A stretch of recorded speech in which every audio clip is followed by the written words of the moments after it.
Hey guys, James Wilson-Taylor here for Rock Sound. We're in London today. Look who has joined us. It's the current cover stars of Rock Sound. It's the Faim. How are you guys? We're going good. Very, very, very tired. Yeah, I've heard. I mean, to be fair, like it's mid-morning. You got in at 6 from a flight, I should say. Not any hardcore partying this time. But good on you. Good on you for getting straight back on the train and coming to see me. We wouldn't miss you for the world, mate. I respect you for it, guys. Congratulations, first of all. It's great to have you on the cover of the mag. That's all really exciting. Thank you. It's a pleasure. And of course, the reason why, because this album's now coming. It is imminent. It is. It's State of Mind is imminent. So I want to get all the details on that. Let's start off with that title because I know obviously it's the final track. Sure. The album you've taken that from, but why did you choose State of Mind as the title for the whole record as a whole?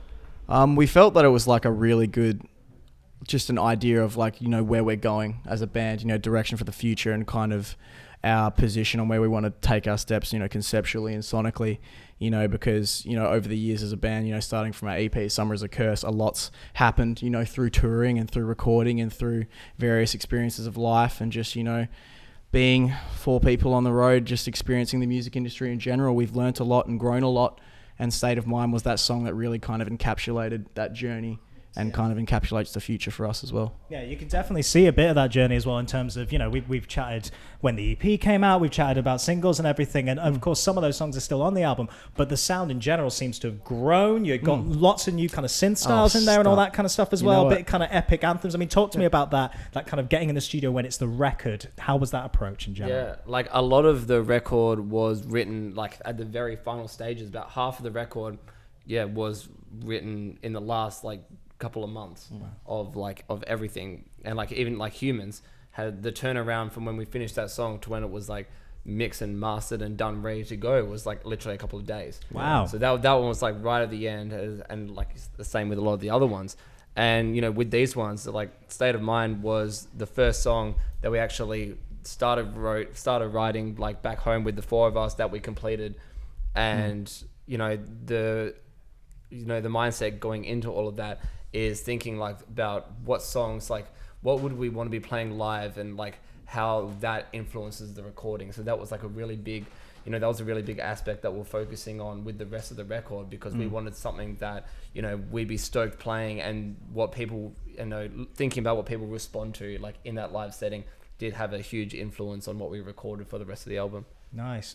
Yeah, and it is interesting to see that kind of development. What do you want fans to take away from, and what are you kind of looking forward to them hearing about the kind of newer sounds that are on there when this record finally drops? I think we want people to take away to see that like we've grown. We've grown in the sense of in a natural way. We're very honest writers. We're very honest people in the way that we carry ourselves, especially when it comes to our sort of art.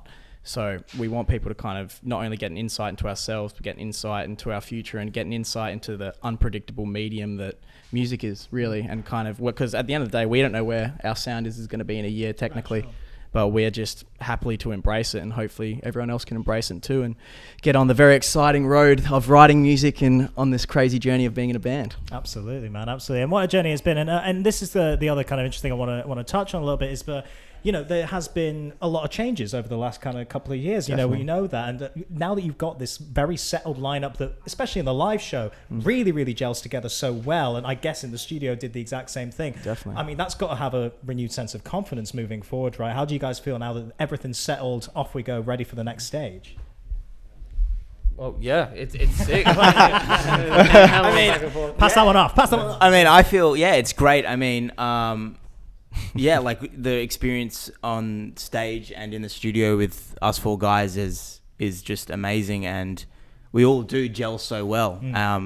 We're all friends outside of being in a band, so that's always like obviously a positive thing. And I think another reason, going back a bit, why State of Mind is such a big song and a big why we thought it had to be the title of the album is because, like Steven said, that was the first song that we all wrote together back at home in the studio. And, that song really is about a lot of things. And one of them is like just us 4 guys as friends, writing music in a studio, going back to basics, and sort of going back to why we started music in the first place. And that was to have fun. And writing that song was a very enjoyable experience. And I think, yeah, when we wrote that song, we're like, this, okay, yep, this is where we need to take it, and this is where we need to go going forward. And yeah, I think, it's solid.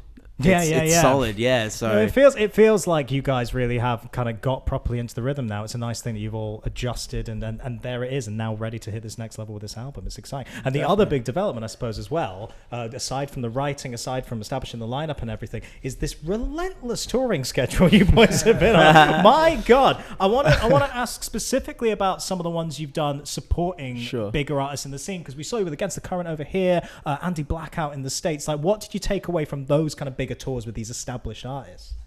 I guess that, no show's the same. It doesn't matter. Especially in the US, we found that, like, every city sort of has its own identity in a really cool way, in a very exciting way, because, not only do people kind of, take in music differently, but the cities themselves have their own sort of energy and their own sort of hustle bustle. New York is very different to Portland. Sure. And, and then again to Seattle, to New Jersey and Detroit, but, again, getting to be able to utilize, how people react to our music in all these sorts of places, again, helps us grow and helps us develop our live performance. So, again, like every show being different, in a way, we've also kind of learned that every show's the same, because what we do is we just express ourselves in the most natural way possible, and the way people respond to that is always different, but it's just cool to see people always enjoy it and always have fun. Yeah, and also with some of those artists as well, I know Stephen in particular, you've been, getting the opportunity to work with people like Andy Black on that album, and State Champs as well, right? I mean, what did you take away from those experiences that brought into the studio for this? Yeah, it's cool. So like hearing, if they, when they do play like one of those songs like live, it's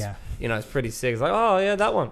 I remember doing that. Yeah, I remember doing that. That sounds a little bit familiar. Yeah, but yeah, it's sick to see it. When it's like obviously we said every time that we play a song that we've written, we see it come forth into the live setting ourselves. But it's different seeing like their take on like how that grows, like different artists take on how they let their songs grow from the studio version to the live version. So that's something that's real interesting to see. Getting the words out. Boys, you're all so tired, and I respect you so hard for trying this. This is good. But no, let's talk about the future, because like we say, the album is imminent. It is round the corner. Definitely. Rest of the year, what do you want to be talking about in a year's time, you guys? What do you want to be discussing? Where do you want to have gone? What do you want to have done in these 12 months for this state of mind era, if we want to call it that? Yeah, I think it's just getting the record out to as many people as possible, and hoping that it spreads out there and people see what we're about. Like this album is like this is like a nod to the past of like where we've been, but also like saying get ready for what's about to come. Like there's where like I'm stealing Lyndon's lines, mate. Like this is that's the one thing I say in interviews. You just took it away. Just took it away from me, mate. How dare you? Lyndon's a man of few words, but when they are out there, they get stolen. A day, mate. Yeah, bless not, you. Not mate. only you are powering through, and I respect the hell out of you. I'm sorry. I'm really trying, but my brain is elsewhere right now. Man, it's understandable. It's all right. If I didn't know the story, I'd be like, is he okay? No. You've been up for hours. This is all cool, man. Yeah, man. But yeah, there you go. There, no, it's good. No, because usually, like, not only has Lyndon Marrison very much like developed the sound of this band, he's also developed all of our answers to these questions. Your interview style. The big old influence right there. Brought it all out, man. Brought it all out.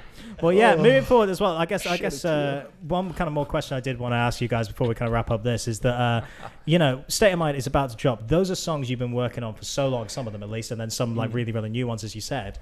Is it too early to say? Are you already thinking about what's next musically? You have to. Of course. Yeah, really? Got ideas on the go already? I think we were thinking about album 2 before album 1. Wow. I think that's a thing that every band, every artist, every sort of creative person kind of thinks about, because because even with this album we're using songs that we wrote a year and a half ago, and it might be the same for the next album, songs that we wrote when we were 14, 13. Sure. There's a thing about being creative and being music, at the same time you never know what you could.